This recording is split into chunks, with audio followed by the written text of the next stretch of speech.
প্রিয় শিক্ষার্থী বন্ধুরা, আশা করি তোমরা সকালে খুব ভালো আছো।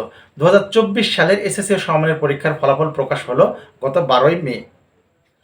এই ফলাফলে অনেক শিক্ষার্থী খুব ভালো রেজাল্ট করেছে এবং বেশ কিছু শিক্ষার্থী ফেল করেছে। যে সকল শিক্ষার্থী ভালো রেজাল্ট করার প্রত্যাশা করেছিল কিন্তু তাদের রেজাল্ট মনের মতন হয়নি, বা অনেক শিক্ষার্থী যারা পাস আশা করেছিল তারা ফেল করেছে, সেই সকল শিক্ষার্থী তোমরা বোর্ড চ্যালেঞ্জের জন্য আবেদন করছো।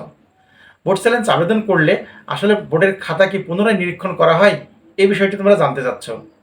আসলে বোর্ড চ্যালেঞ্জের খাতাগুলো পুনরায় নিরীক্ষণ করা হয় না।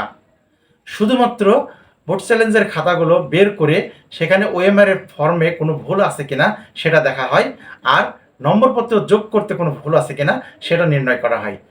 যদি কোনো শিক্ষার্থী তার রোল নম্বর, রেজিস্ট্রেশন নম্বরে যদি কোনো ভুল করে থাকে বা সেট কোডে যদি ভুল করে থাকে, সে সকল শিক্ষার্থীর খাতাগুলো ঠিকঠাক করে রোল নম্বর, রেজিস্ট্রেশন ঠিক করে রেজাল্ট প্রকাশ করা হয়।